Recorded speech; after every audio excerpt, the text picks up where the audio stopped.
Walang pagsubok na di mo kakayanin mo. Sa bawat panalangin, ikaw ay diringgin. Ayon sa kanyang pangako, di kanyang iiwan. Salamat sa iyo, Panginoon. O kay buti mo, Panginoong Jesus. Kay ganda ng buhay kong taglay. Sa'yo lang ang papuri, sa'yo lang ang luwalhati. Sa aking buhay, ikaw ang number one. O kay buti mo, Panginoong Jesus. Kay ganda ng buhay kong taglay. Sa'yo lang ang papuri, sa'yo lang ang luwalhati. Sa aking buhay, ikaw ang number one. Sa aking buhay, ikaw ang number one. Sa aking buhay, ikaw ang number one. Gising sa umaga, hanap-hanap ka. Dulot ng salita mo, nagbibigay buhay. Ang sarap na malaman, may nagmamahal sa'yo. Salamat sa'yo, Panginoon. Walang pagsubok na di mo kakayanin mo. Sa bawat panalangin, ikaw ay diringgin. Ayon sa kanyang pangako, di kanyang iiwan. Salamat sa iyo, Panginoon. O kay buti mo, Panginoong Jesus. Kay ganda ng buhay kong taglay. Sa'yo lang ang papuri, sa'yo lang ang luwalhati. Sa aking buhay, ikaw ang number one. O kay buti mo, Panginoong Jesus. Kay ganda ng buhay kong taglay. Sa'yo lang ang papuri.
May 1 ngayon. Happy Labor Day. Oo. Dapat pala, nasa swimming tayo, no? Ano ulit? Ano siya uli? Ano uli? Canceled ulit. Dahil Sister Jess, pwede bang pakihatak yung lumilipad ang buhok? Mahangin sa labas. Dahil sa aking hindi gumagalaw yung mga puno eh. Buhok ko lang ang gumagalaw. Thank you, Lord. Hallelujah. Electric pa.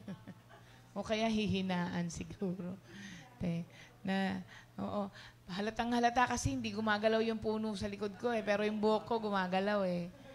Thank you, Lord. Glory to God. Ayan po, mga kapatid.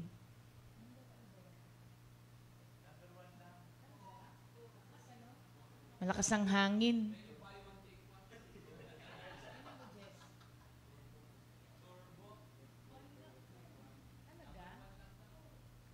Okay. Ayan na. Hininaan ng hangin. Thank you, Lord. Hallelujah. Panginoon, maraming salamat po sa nagdaang linggo. Na kami po, Lord, ay biniyayaan po ninyo. Salamat po, Lord, sa malakas na pangangatawan. Salamat po, Lord, sa kagalakan, sa walang sakit, sa mga kapatiran, sa mga mahal sa buhay. Maraming salamat po, Lord, sa lahat ng mga magagandang bagay na ginagawa mo po sa amin. Thank you, Lord, for another opportunity na binigay niyo na naman po sa amin para po makatanggap ng salita mo, Lord. At ito po ang nagiging guide namin para po magawa namin ang kalooban mo araw-araw, Lord. Sa mga kapatid po namin na nasa kanya-kanyang bahay ngayon, na naghihintay po sa inyo, na kumausap sa kanila, Lord. Kayo po, Lord, ang inaasahan po nila at ang lahat po na may mga daladalahin. May mga sakit. Alam po namin, Lord, na sa mga panahon na ganito, you are closer sa kanilang lahat dahil sa mga ganitong pagkakataon, Lord. Lalo mo po silang hindi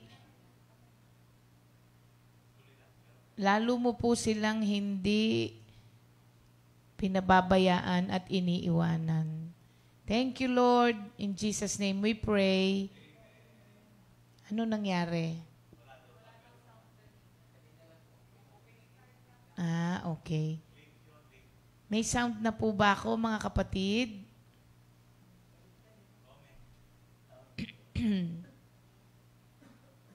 Wala naman. Wala naman nagsabing walang sound.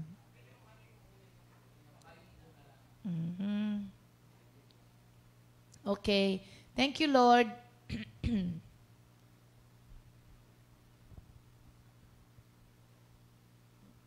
May bumabara sa lalamunan ko. Thank you, Lord. Ayan, mga kapatid, ituloy na po natin. At ito po ang huling araw nung ating pinag-uusapan sa Ephesians 2:10. Ang nakalagay po dito ay, for we are His workmanship, created in Christ Jesus for good works, which God prepared beforehand that we should walk in them. Okay. So napag-usapan na po natin na tayo ay workmanship ng Panginoon, no? Masterpiece. Tayong lahat ay masterpiece to do good works. At kahapon, naumpisahan na nga po natin na pag-usapan ano tong mga good works na ito na inihanda ng ating Panginoon. Napag-usapan na nga natin yung general good works na ito ay pinapagawa sa lahat ng bagay, which is to love our neighbors, to do good to others. At may mga specialized works. They are prepared specially for you. Kaya nga po, bawat isa sa atin ay merong ginagampanan sa katawan ni Kristo. That's why we have been given different gifts. Para po pag pinagtagni-tagniyan ay mabubuo ang plano ng ating Panginoon. Pero, wag po nating ikopya yung mga works na hinanda sa atin ng Panginoon sa ibang tao. Kaya nga, specialized works ang tawag doon. They are made specifically for you. Kaya wag mong ikopya yung mga pinapagawang inihandang good works sa iyo ng Panginoon na gagawin sa ibang tao. At ito nga po ay nakikita natin sa malaki at sa maliliit na bagay. Huwag na po tayong maghintay na may mga malalaking, yung mga one-time, big-time na ipapagawa si Lord bago tayo kumilos. Kasi nagsisimula po yan sa maliliit. Pag nakita ng Panginoon na pagkakatiwalaan tayo sa mga maliliit na bagay, pagkakatiwala sa atin ang malalaking bagay. Tapos po, sabi natin kahapon, ang gumagawa para sa atin, para magampanan natin itong mga good works na to, ay ang Diyos din. Itutuloy po natin ngayon yan. Anong ibig ko pong sabihin doon? Ang Diyos din ang kumikilos sa atin para magawa yon. Ang Panginoon po ay hindi natapos ang kanyang gustong gawin dito sa mundo sa pagkapako niya sa krus. Nung namatay siya sa krus, hindi po natapos ang gusto niyang gawin o ang plano niya dito sa mundo. Ganon din po sa ating mga Kristiyano. Hindi po natapos ang dahilan ng pagkakaligtas sa atin ng Panginoon nung natagpuan niya tayo. That was only the beginning, mga kapatid. Hindi yung basta naligtas ka, tapos na. Hindi po. Umpisa pa lamang po yun ng paggamit sa atin ng Panginoon para yung kanyang gustong gawin dito sa mundo ay magawa niya through us. That's why sabi doon, in Christ. These good works were prepared in Christ Jesus. Kay Lord po yan. At alam niyo po ba mga kapatid, may idea po ba kayo how many good works God has prepared for you? At ito pong mga good works na ito ay naghihintay lamang for us to step in them. Kaya nga, do good works, walk in them. You step in them. Kasi nakaprepared na po yan. Pero parang ano yan, parang sa bahay. Minsan ang nanay, may mga ipinrepair ng household chores for each of her children.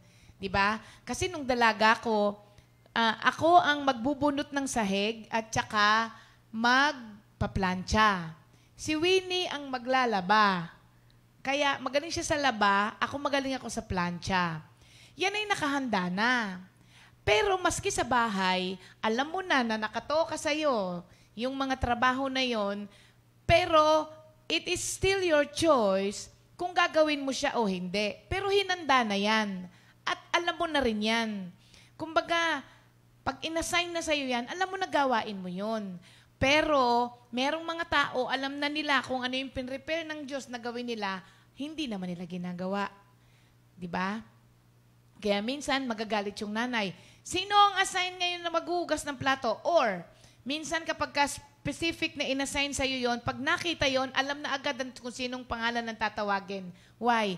Kasi alam niya, ibinigay niya sa'yo yung gawain na yon, tas nung hindi mo ginawa at nakita niya na nakatambak ang mga plato dyan, alam niya kung sinong pangalan ang tatawagin. Alam niya kung sino sa mga anak niya ang hindi gumawa ng inassign na trabaho sa kanya. The same with the Lord, mga kapatid. Alam niya kung sino sa atin ang hindi gumagawa ng mga good works na yan na ipinrepair niya for us to do. Ngayon, itong mga, pag sinabi kong you step in them, meron tong requirement. Bago ka maka-step in them and walk in them, bago mo sila magawa. This means po that we need to meet God each day. We have to meet the Lord each day para po alamin natin yung kanyang kalooban at yung mga bagay na pinagagawa na niya sa atin ay magawa natin ng ayon sa kanyang kalooban. Kasi po, it is very foolish to run off before you get the instructions from Him on how to do yung mga bagay na hinanda niya para sa'yo. Kadalasan po, dalas-dalas tayong gumawa. Ang bilis-bilis nating magdesisyon na gumawa ng mga bagay na alam natin na ito yung pinagagawa ng Diyos, pero wala kang instructions on how to do them. Since it is He working in us, kailangan pati yung mga ways, alam na natin yung will niya. Pero alam mo ba yung ways niya on how to do those good works? Even the ways on how to do them must come from Him. Kasi kapag pinaandar na naman natin yung sa atin na pamamaraan na alam natin, ang mangyayari po doon, hindi siya aangkop doon sa plano niya. Why? Kasi hindi naman niya plano niya ang sinunod mo. Plano mo na naman ang sinunod mo. Remember, the Lord promises to be with us if we do His will. He will be with us if only it is His will that we are doing. Kaya minsan, merong mga ginagawa tayo, tapos hindi naging maganda ang resulta, sasabihin natin, Lord, ba't naman ganun? Pinabayaan mo ko. Talaga bang pinabayaan ka ng Diyos, kapatid? Or, ginawa mo na naman yung bagay na yan nang hindi mo kinonsulta sa Kanya. Minsan, kinonsulta mo nga sa Kanya, pero hindi mo naman ginawa ayon sa kagustuhan niya. Kasi, mga kapatid, hindi po pwedeng mag-fail ang Diyos. May awitin nga dyan, Jesus never fails. Jesus never fails, but we always fail. Pero Jesus never fails. So kapag merong mga failures tayo sa mga bagay na ginagawa natin, na sinabi natin na pinagagawa ng Diyos, it can never fail. The fact na nag-fail siya, maaaring hindi siya pinagagawa sa iyo ng Diyos, ginawa mo. Or, pinagagawa siya ng Diyos sa iyo, pero ginawa mo ayon sa pamamaraan mo. Kaya siya nag-fail. Kaya po mga kapatid, we have to meet God each day and wait for His instruction. Wag yung dalas-dalas, bilis-bilis. Hindi ka pa nga nagpe-pray, hindi ka pa nga nakipag-meet sa Kanya kaninang umaga, tas gawa-kawa ka na ng mga bagay ngayong maghapon na to. Alam niyo po ba kung ano ang danger ng you run off without waiting for God's instruction on how to accomplish His will? Ang danger po nun, nagtatagal ka sa mga gawain mo nang hindi ka nagiging successful because walang blessing ng Diyos. Yung instruction, subukan nyo pong bumili ng isang gamit. Tapos, kayo lamang ang magbuo nun ng walang manual. Mabubuo nyo pa rin naman yon. Matagal. Pero minsan, hindi mo siya mabubuo kasi ayaw mong tignan yung manual. Dahil sa tingin mo, kaya ko yan, gawa lang ng tao yan, kaya ko yan. Mabubuo mo naman yon. Yun nga, sayang yung oras. The same with us. Kuha muna tayo ng instruction para hindi po tayo paikot-ikot, mga kapatid. Ngayon, paano mo malalaman na ito yung pinagagawa sa iyo ng Diyos? You have to keep a firm faith in you. Kailangan yung pananampalataya mo kay Lord ay firm. Alam niya kung ano yung mga good works na yon that He intended for you to do, and He will put them in your heart. He will put them in your heart. Malalaman mo lamang po yung mga yon kapag kaya nga ang requirement, you have to meet with God each day, mga kapatid. And He will put them in your heart. How can God put them in your heart? Hindi ka naman nakikipagkita sa Kanya. Hindi ka naman nakikipag-usap sa Kanya. Paano mo malalaman ang gagawin mo sa buhay mo kung hindi ka nakikipag-usap doon sa may gawa sa iyo at may plano sa buhay mo? Malabo, mga kapatid, yung mga gusto natin eh. Ang nangyayari araw-araw, we are just imagining things. Ini-imagine lang natin yung mga bagay-bagay. Kaya minsan, sasabihin, akala ko ba, Lord, ito yung pinagagawa mo sa akin, ba't di nagtagumpay? The fact na hindi nagtagumpay, hindi yun pinagagawa sa iyo ng Diyos, kapatid. Kadalasan, we are just imagining things. Alam nyo ba kung, ano-ano ba yung mga good work, sister, na sinasabi mo? Kaya nga sabi ko sa inyo, ang dami. Like for example, endurance is a good work. Diba? Yung persistency is a good work. A joyful heart is a good work. Sharing the gospel is a good work. Yung isang nanay na caring for her children is a good work na hinanda ng Diyos. Pinlano ng Diyos para sa iyo. Ang isang manggagawa, not giving into compromise, is a good work. O kaya, pulutin mo lamang ang trash ng ibang tao is a good work. Diba? Tumulong kang maghiwa sa kitchen is a good work. Huwag na tayong maghintay ng mga one-time, big time para gumawa tayo. Kasi si David cared for sheep bago siya nag-care for a nation.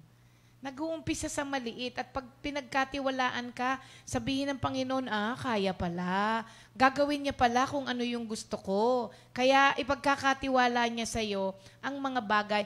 Ang mga good works na hinanda ng Panginoon para sa atin, mga kapatid, some we have been trained for. And some we are being shaped for. Kaya minsan, may mga bagay na akala mo hindi mo porte, pero basta pinagawa sa'yo ng Diyos, go ka lang, tapos si-shape ka niya. It is God who will equip you and train you para sa mga bagay na pinagagawa niya sa atin. All we have to do is walk in them. Tandaan po natin that Christ is alive. Kapag ka hindi mo to na-realize that Christ is alive in us, working in us, hindi mo magagawa itong mga good works which He has prepared for all of us. Ang galing nga po napakabait ng Diyos. Kasi yung grace niya for using us is amazing. Why? We are not faithful. Di ba? Maya't maya, nagkakasala tayo. Maya't maya, hindi tayo sumusunod kay Lord. We are not faithful, we are weak. Kaya nga kadalasan, sasabihin ng marami, tao lang ako. We are forgetful, makakalimutin. Minsan, inihingi natin ang instruction ng Diyos. Minsan naman, gawa lang tayo ng gawa ng walang instruction. We are forgetful and very distracted. Lagi tayong kailangang sabihan ng Panginoon na focus ka lang. And yet, ginagamit pa rin niya tayo every day para po maganap ang kanyang plano. Kaya, hindi ba mga kapatid, ibang klase yung grace na ibinigay po sa atin ng Panginoon. Imagine mo, isang makasalanang tao, gagamitin ng Diyos para sa kanyang kaluwalhatian. Hindi po ba kayo na-amaze doon? Sometimes, kapag nagpapander ako, kaya nakikipag-usap ako kay Lord, may mga times talaga na yung ganun lang. Madalas yan pagka si pastor walaan mo, nagbabasketball, ganun. Ang mangyayari, nakikipag-usap lang ako kay Lord. Minsan, yung mga awitin na lumalabas, out of my, yung na-overwhelm ako minsan doon sa kagandahang loob ng Diyos sa akin. Kaya di ba meron ako mga awitin, You are amazing, awesome in all you do. You are my Jesus, my God and my Savior. So, pagka po mga ganun ng mga awitin na lumalabas, yun yung mga times na naiisip ko minsan, sino ba ako, Lord? Ano ba ako? Ba't mo ako ginawang ganito? O kaya, ano ba nagawa kong maganda para i-bless mo ko ng ganito?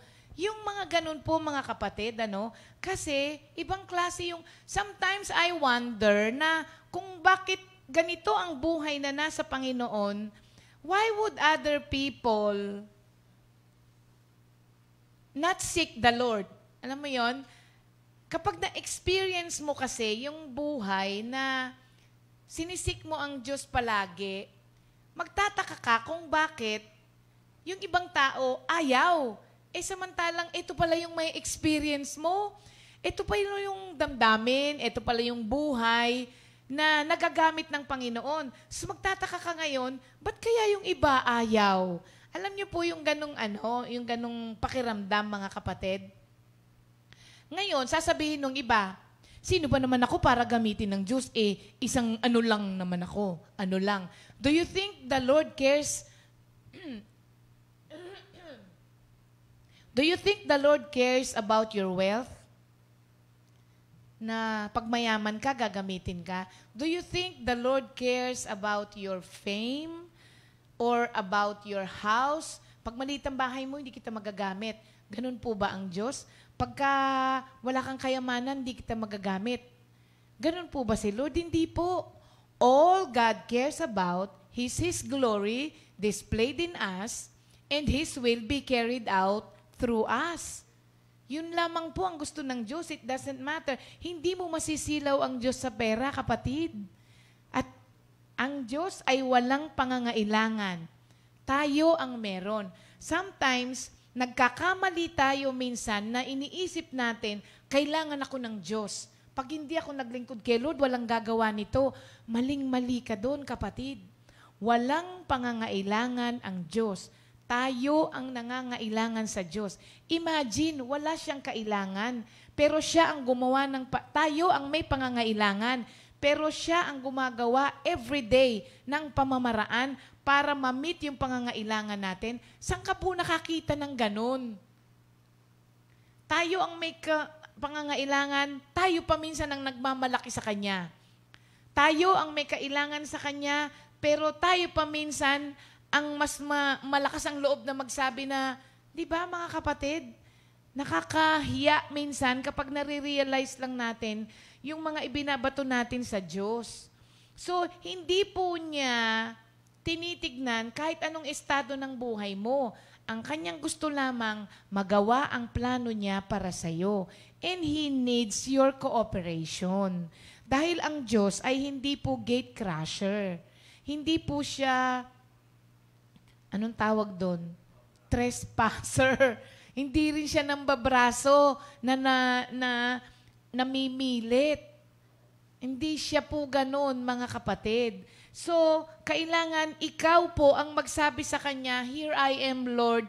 Use me as you will." Tsaka ka lamang po magagamit ng puspusan ng Panginoon.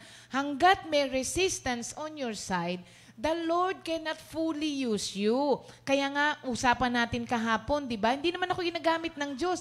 Hindi dahil sa hindi ka ginagamit. Kung hindi, ayaw mong magpagamit. Hindi ka rin dahil sa hindi ka ginagamit kasi hindi ka willing. Sasabihin mo, gagamitin. Merong mga naitanong tayo na, bakit hindi mo pag full-timein yung anak mo, sister? Di ba? O kaya, bakit hindi mo, na maglingkod yung anak mo? Merong mga nagsabi, wala naman siyang posisyon Paano siya maglilingkod? Merong ganon, mga kapatid. Bigyan mo siya ng posisyon dun sa church niyo, maglilingkod siya. Ha? Hindi ba nauuna yung paglilingkod bago ka ilagay sa posisyon? Sa mundo po meron, ipoposisyon ka muna nila bago ka magtrabaho. Ay, kabaligtaran po dito, mga kapatid. Opo, kasi ang Diyos nga po, Diyos siya He became servant. Para po sa ikaliligtas natin. Tapos tayo magsiserve lang sa Kanya. Gusto natin may position pa bago tayo gumawa ng kalooban niya. Wala na po tayong magagawa ang kalooban niya kapag kaganon, mga kapatid. So, sabi nung iba, pag nakita naman, ito gamit na gamit ni Lord, no? Sana all. Sabi nung iba. Yang sana all na yan, mga kapatid, stop dreaming of being a great Christian and start doing. Alam naman natin kung papaano ang magamit. Kaya lang, yun nga, puro na lang tayo pangarap. Sabi nung awitin, pangarap ka na lang ba o magiging katotohanan pa? Puro pangarap tayo. Mag-umpisa tayong gumawa kahit ano yung ibigay sa atin ng Panginoon, kahit ano yung paggawa. Start doing and stop dreaming about it. Kasi alam niyo po, ang buhay, hanggat ang ating buhay sa mundo ay hindi pa talaga nag-uumpisa hanggat hindi natin nagagawa ang kalooban ng Diyos sa pagkakalalang sa atin. Tandaan natin yun. Kahit na matanda ka na, kapatid, hanggat hindi pa nagagawa, hindi mo pa nagagawa ang kalooban ng Diyos, hindi pa nag-uumpisa ang tunay na buhay mo, kahit may edad ka na. Ang dami nating excuses, marami akong problema, tsaka na lang. Alam nyo, hindi naman po mawawala yan, mga kapatid. Ito lang ang pinaka-susi. Allow God's Word to grow in you. Kasi if you will not allow God's Word to grow in you, you will not fight well in this life. Lagi ka na lang iyakin, tampuhin, hindi ka lang mapuntahan, nagtatampo ka na. Diyos ko naman, ang tatanda na natin kay Lord, mga kapatid. So, alam niyo po ba kung bakit may mga Kristiyano na ganon, na iyakin, matampuhin, kasi nandito sila, pero they are not allowing the Word of God to grow in their lives. Kaya nga, they are not fighting well. Ang isang taong fighting well, kahit na anong ibato mo dyan, nakatayo pa rin siya. Yun ang nagfa-fight well. Diba? Si Bruce Willis nagfa-fight well. Si Cardo Dalisay nagfa-fight well. Ilang beses mang patayin, nakatayo pa rin. Di ba? Buhay pa rin. Ilang taon na ba yan, mga kapatid? Yun ngang diehard na wala na ng buhok si Bruce Willis, buhay pa rin eh. Pero tayo, ang dali nating sumuko kasi hindi lumalago ang salita ng Diyos sa buhay natin, mga kapatid. Huwag mong gawing excuse ang mga problema mo para magawa ang kalooban ng Diyos. Kasi mali si Lord eh. Hindi nagkakamali ang Diyos for allowing those problems and failures to come into you. Actually po, yung mga yan ay planned, ay kasama, part of His strategic plan. Kasama po yan, mga kapatid. Mali lang ang basa natin. May strategy ang Diyos. At huwag natin siyang ikahon sa mga alam nating strategiya sa buhay natin na makakabuti natin. Hindi mo pwedeng ikahon ang Diyos. Isaiah 55:8. Dahil napakalayo ng pamamaraan ng Diyos sa pamamaraan natin. Ang book of Joshua ay punong-puno ng mga advices sa atin on how to not fear pagdating ng mga bagay na ito. Ikaw lamang, kapatid, ang may gusto na lagi kang talunan. Pag sinabi ng Diyos na you are victorious in me, paniwalaan mo yun. Once na nag-doubt ka doon, ay talagang magiging talunan ka. 1 John 4:4, He who is in us is greater than he who is in the world. Diba? Greater is He that is in me than he that is in the world. Tandaan mo yun. Ang dala-dala mo ay ang champion of all champions. Ang dala-dala mo na nasa iyo ay King of Kings and Lord of Lords. Every knee will bow in front of the one who is in you. How can you be defeated kung ang Diyos ang kasama mo? Mga kapatid, ang lahat ng tuhod ay luluhod sa nasa iyo. Hindi lang natin yun nare-realize. Kaya po, napaka-ano po nito, mga kapatid. At kapag ka naintindihan natin ito, magkakaroon po tayo ng higher appreciation of the grand salvation that we have in Christ right now. Higher appreciation. Pag sinabi mong higher appreciation, hindi ka tumitigil sa thank you lang. Meron ka bang ibang bagay na follow-up na gagawin because you have a higher appreciation of what God has done in your life. At yun po, saka lang natin magagawa itong mga bagay na hinanda ng Panginoon sa atin. At masasabi mo nga po that you are living the life in all its fullness. Kapag ka nagagawa na natin ang kalooban ng Diyos na hinanda para sa atin. Kung tutuusin, hinanda na niya, tapos siya pa yung gagawa. Ano pa ang dahilan mo kung bakit hindi mo magawa? Siya na nga, allow mo lang siya to work in you and through you.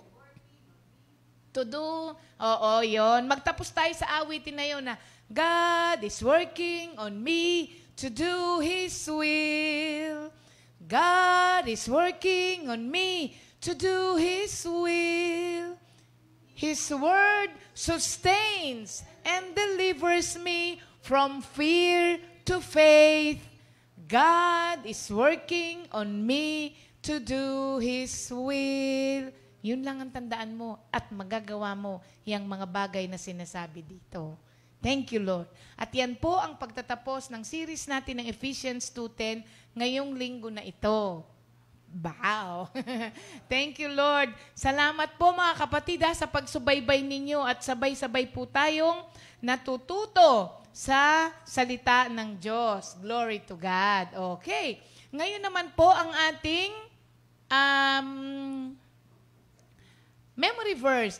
Birthday muna pala. Oo nga naman pala. Birthday ngayon. Dami yatang may birthday ngayon. Today is May 1. Aba, Sister Carmen Mahia. Happy birthday po, Sister Carmen. Ilang taon na ba si Sister Carmen ay senior na din, hindi ba? Oo. Happy birthday po, Sister Carmen. Si Sister Carmen na masugid na taga-subaybay po ng GMJ. At si Sister Mary Ann Ordonez ng ating pong Samal Bataan Outreach. And happy birthday, Mikes! Happy birthday po ngayon. Birthday ngayon ni Micah Karamba. Happy birthday, Micah! Glory to God. At happy anniversary, 4th anniversary pala ng aming inaanak, si Michael at si Isa Oliveros. Happy anniversary. Brother Iko.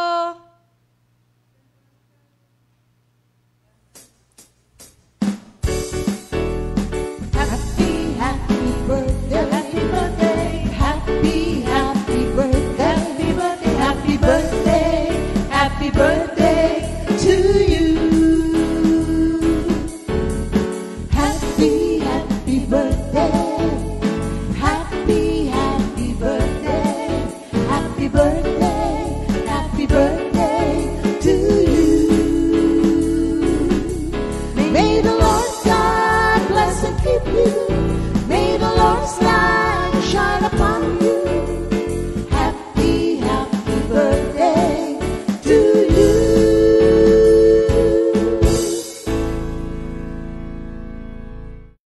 Happy birthday, mga kapatid. Hindi lamang, may nakalimutan ba ako? Kahapon yung napakita ni Iko. It's okay. Nabanggit ko naman. Belated happy birthday daw po, sabi ni Iko. Sa mga may birthday kahapon.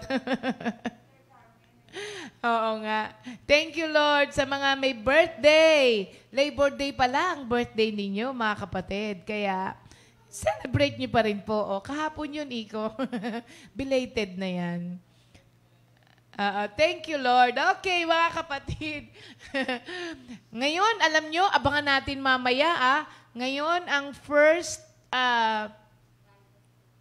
episode ng ating bagong segment na every Saturday. Kaya, mag-umpisa na tayo. Wala na ako munang tatawagin sa atin ngayon to give way to our new segment.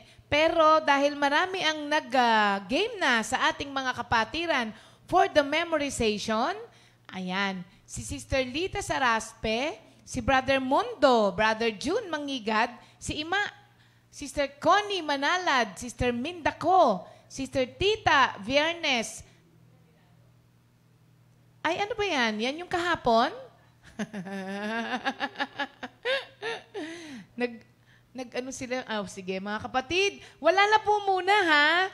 Oo. Sorry po. Nag-iba kasi tayo ng technical ngayon. Si Sister Jam ay wala. Oo. Yung mga nag-game na. Opo. Mga kapatid, pasensya na po, ha? Pero, sa ano na lang po ulit? Monday na lang tayo ulit, ha, mga kapatid? Okay. Total po, lahat naman tayo nag-aabang ng bago nating segment. So, sa Monday na po tayo. Sa mga nag-game na, alam po namin na kayo ay game na. Kaya, abangan nyo ulit sa Monday. Mga kapatid, ha? Oo. Tomorrow, okay. Bago po tayo pumunta sa new song of the week natin, tomorrow po, 8:15, we will start with our The Doctor is In portion.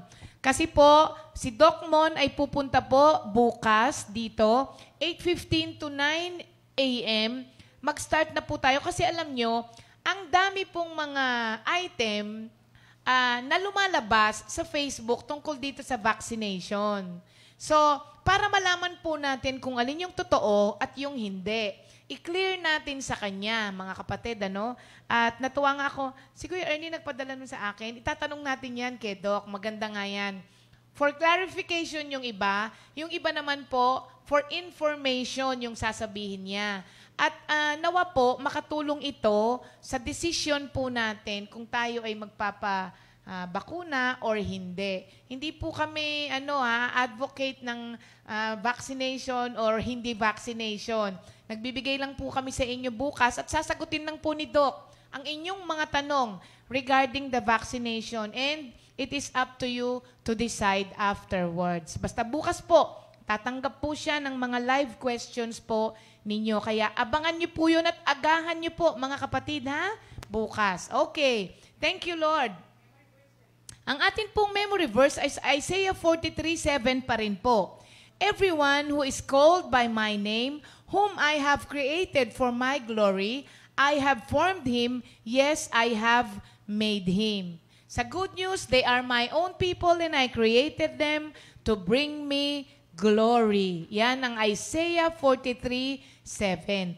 Dako na po tayo ngayon sa ating new song of the week, followed by the new segment, Awit ng Pag-ibig. Tama ba ko? Ng Mami Ligaya. Kaya panoorin po muna natin ang new song and then abangan na po natin ang bagong segment natin.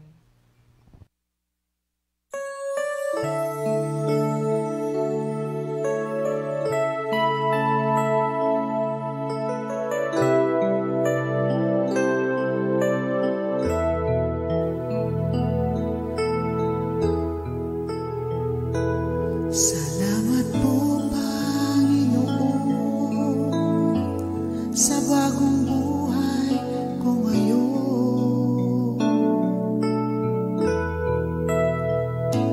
Ako'y inahon mo sa kadiliman, ngayon'y taglay ang liwanag ng iyong salita, na aking gabay sa araw-araw.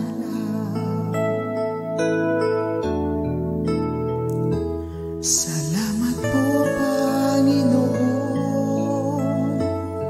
sa ligayang nararanasan. Ikaw, O Diyos, ang kakamay, dahil sa pag-ibig mo walang hanggan.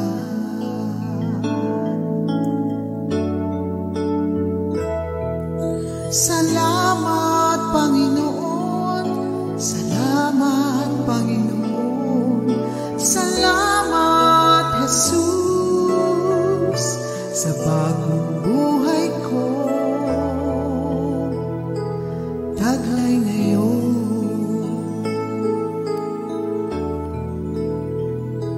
Salamat po, Panginoon,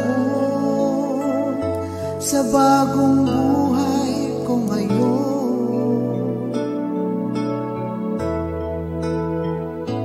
Ako'y inahon mo sa kadiliman, ngayon'y taglay ang liwanag ng iyong salita, na aking gabay sa araw-araw.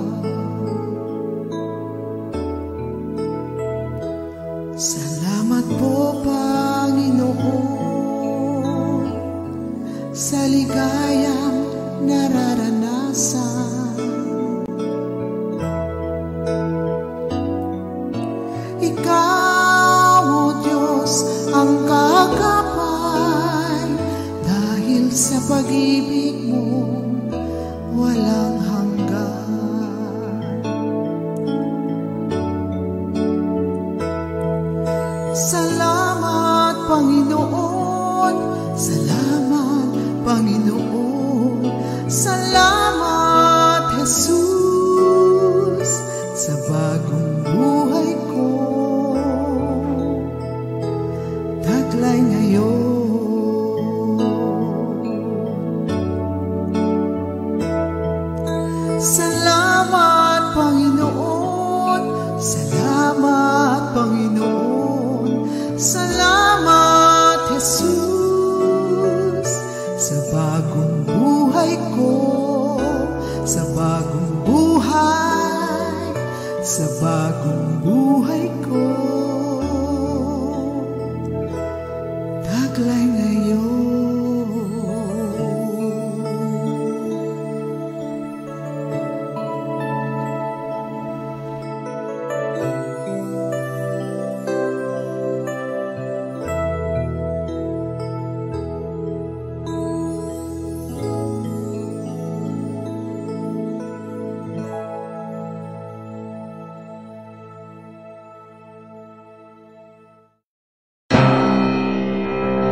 song of love, my Lord.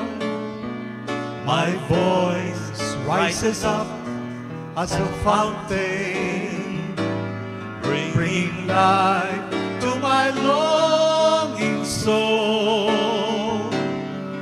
You gave me a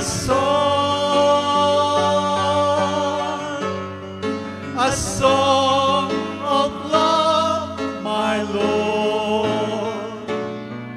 My voice rises up as a fountain, bringing life to my longing soul. I love you, my Lord. I love you, I do. My voice rises up as a fountain, bringing life to my longing soul. You gave me a song of love, my Lord. My voice rises up as a fountain, bringing life to my longing soul. Good morning, Good morning brothers po and mga sisters. kapatid. Narito tayo sa ating bagong segment, Yes. mga awit ng pag-ibig. Amen. Purihin ng Panginoon. Alam mo, Minister Arnold, Yes. ang sarap balik-balikan, no? Ng mga awitin na kung saan nagsimula ang maraming awitin. Ng comfy. Yes. At yan ay dahil sa pagpapala ng Panginoon at ginamit na instrumento ang Mami Ligaya, ang Mami ating leader, ang founder ng Community Yes, Comfy. thank you, Lord. At alam mo ba ang awitin ng Mami, punong-puno ng buhay. Yes. Kompleto eh. Ang awitin niya kasi yan, all walks of life. Nandiyan yung meron song of worship, merong song of praise, song of thanksgiving. Pag may time na siya'y nalulungkot, meron din yun. Lamentation. Kompleto siya eh. Pero it's an expression of love na punong-puno ng pag-ibig ang Mami Ligaya. Alam mo, naalala ko, no? To be exact, 1985. Yeah. Hindi ko makakalimutan yung 1985. Attend Na- pa lang ako nun. Yes, Ito, Rafi. kasi ang pianista noon si Nonoy. the late Nonoy Durens. Nonoy Durens, yes. At ibinigay ng Panginoon itong awiting ito. Dito na actually, dito na naganap yun eh. Pero old house pa. Tapos ang kwarto ng Mami Ligaya dun sa master bedroom. So paglabas na labas niya, halos bagong paligo pa siya. Halos di pa nga nakasuklay. Nagsusuklay pa lang siya noon. Yes. Pero alam mo, Mami Ligaya, kapag ay binibigyan ng mga salita ng Panginoon, punong-puno na excitement. Sabi nga niya noong umagang niyo, ali kayo, sabi niya. Meron akong word from the Lord. Meron din akong awitin mula sa Panginoon. At alam mo, ang binigay na word noon, dito sa Deuteronomy chapter 28, verse 47 and 48. Ang nakalagay doon, because you did not serve the Lord, your God, with joy and glad heart, for the abundance of all things, therefore, you shall serve your enemies, whom the Lord will send against you, in hunger and thirst, in nakedness, and in the lack of all things. And He will put an iron yoke on your neck until He has destroyed you. At tatandaan ko, sabi niya noon, itong mga awiting ito will serve as a warning. Warning sa atin kapag hindi tayo naglingkod sa Panginoon ng punong-puno ng kagalakan. At sad to say, maraming Kristiyano ngayon na wala doon yung joy in serving God. Nawawala eh. Pero, dito nga po, bago niya inawit itong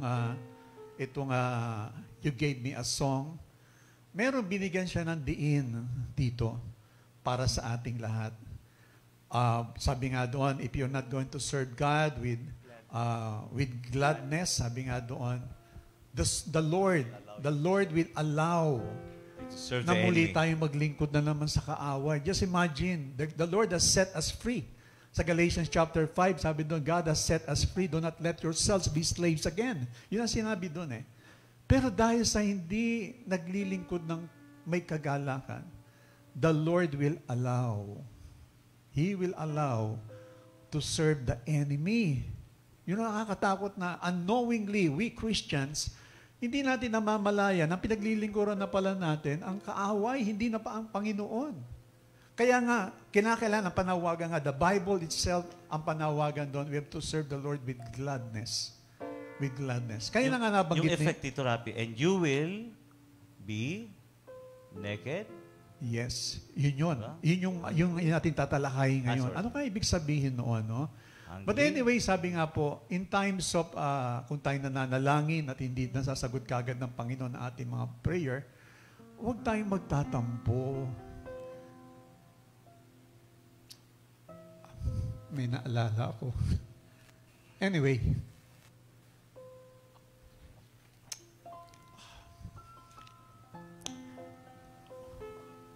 ang nakakalungkot nga, kapag ang mga prayer hindi natutugunan, ang sinasabi sa atin dito, huwag sasakma yung loob. Maraming tao kasi na sumasama ang loob pag hindi tinutugon ng Panginoon. Tandaan natin, God has always the reason. Yeah. Meron siyang reason. It is always for the better. Yes. God knows the best para sa atin. Romans 8:28. Alam ng Lord yan. Ngayon, pag-usapan natin yung, if we will not serve the Lord with gladness, binanggit niya yung hunger, thirsty, naked. Pag sinabi kasing hunger, the world promises to fill us. Yan ang pangako ng mundo eh. Yung i-fill ka niya.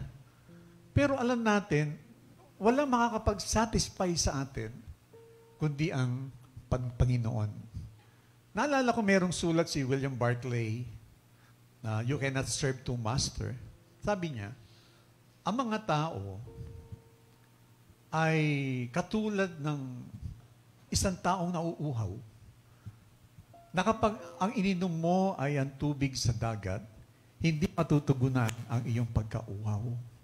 You will always be thirsty, wala kang satisfaction, wala kang contentment. At nangyayari yan sa among Christians, hindi makontento. Tapos, yung sinasabing thirsty, always in need.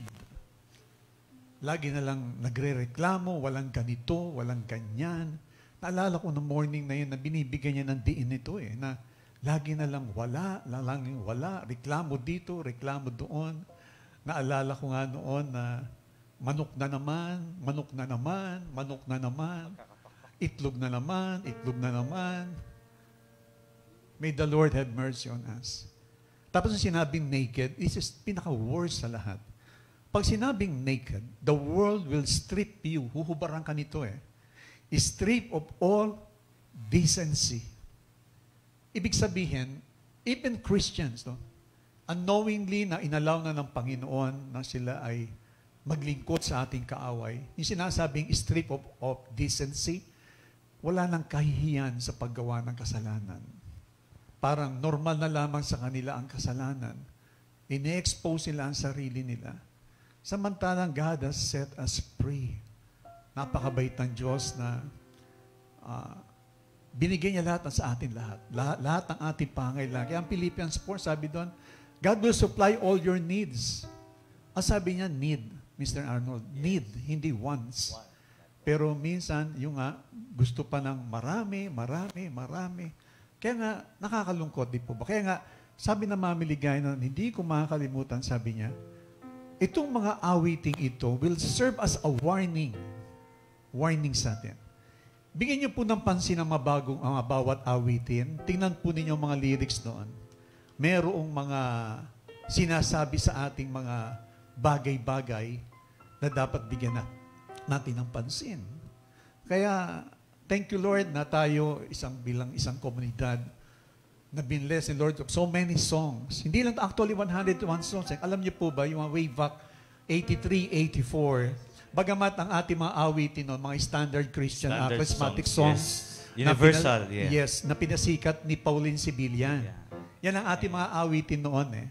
Until na binigyan na tayo ng mga awitin na meron po kasi noon na hindi na namin na-record eh. Yeah, marami. Kasi hindi naman namin iniisip during that time na aabot tayo ng 38, 39, 40, 50 years.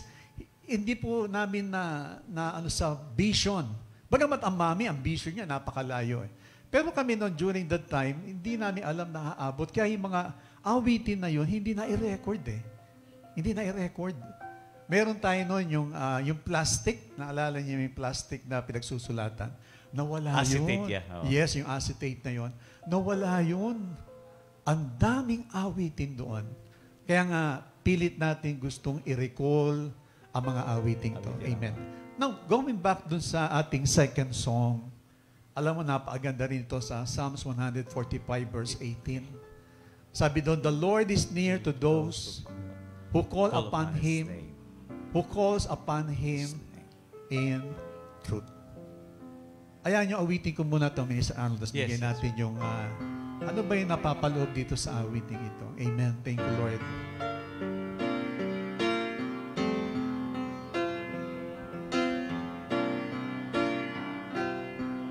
The Lord is near to those who call upon His name. He hears and listens to every cry. The Lord reaches down from heaven and leads everyone who calls upon the name of the Lord. The Lord is near to those who call upon His name. He hears and listens to every cry.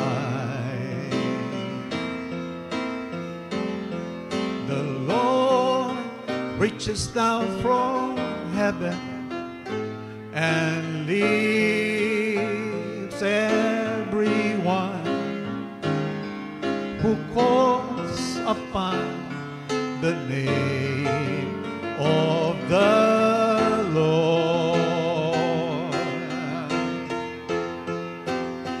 The Lord reaches down from heaven and leaves everyone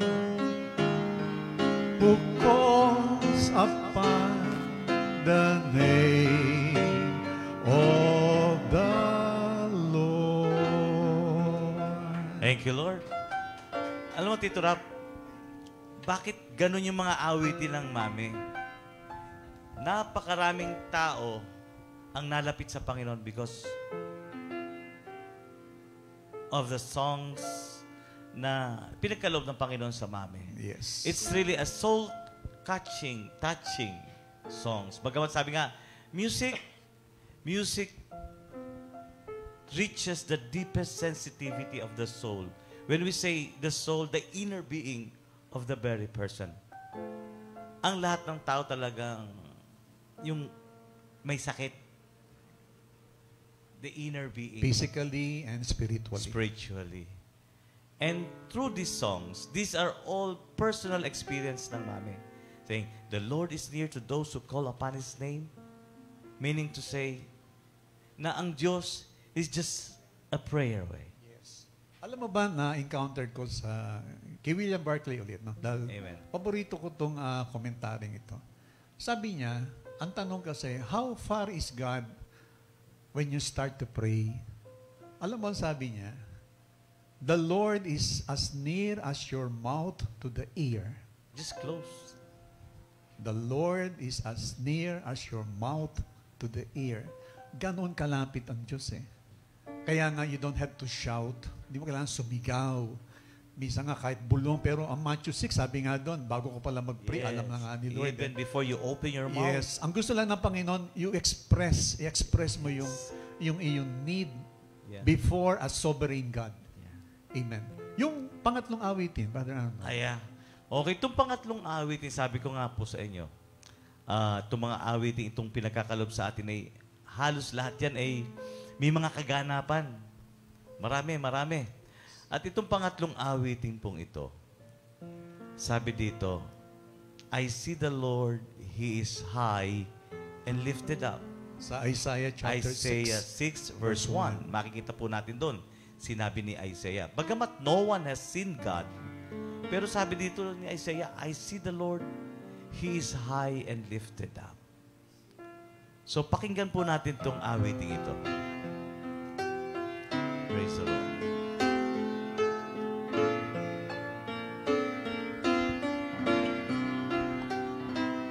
I see the Lord, He's high and lifted up. I see the Lord, He's high and lifted up. I see His throne with its brightness and His presence fills the temple. I see the Lord, He's high and lifted up. Sing it, brothers and sisters. I see the Lord, He's high and lifted up. I see the Lord is high and lifted up. I see His throne with its brightness and His presence fills the temple. I see the Lord, He is high and lifted up.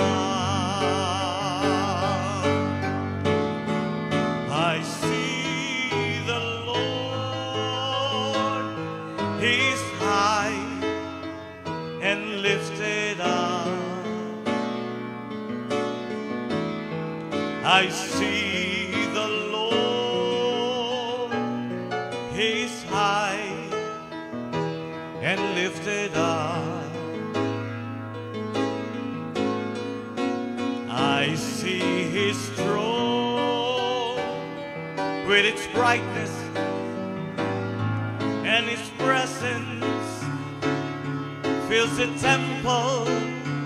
I see the Lord is high and lifted up. I see His throne. I see His throne with its brightness and His presence fills the temple. I see the Lord, He is high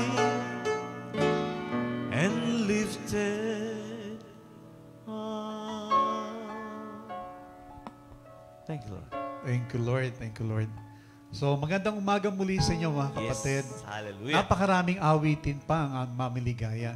Abangan niyo po to sa mga susunod pang mga segment. Saturday. At alam ko po na excited kayo. Katulad namin ni Brother Arnold, excited din po kami na i-share sa inyo ang mga awiting ito. Mga awit ng More songs, more pag-ibig. stories. So, yes, of course, of course. Here, Brother SJ. Thank you, Lord. Hallelujah. You gave me a song of love, my Lord. My voice rises up as a fountain, bringing light to my longing soul. You gave me a song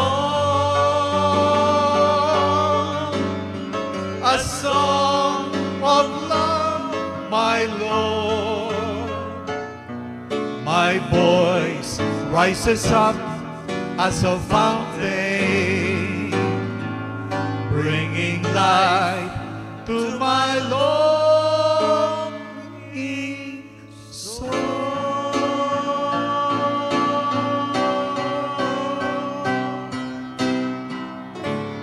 Thank you, Lord, and Magandang umaga God po. bless us all. God bless you. Hallelujah. Thank you, Lord.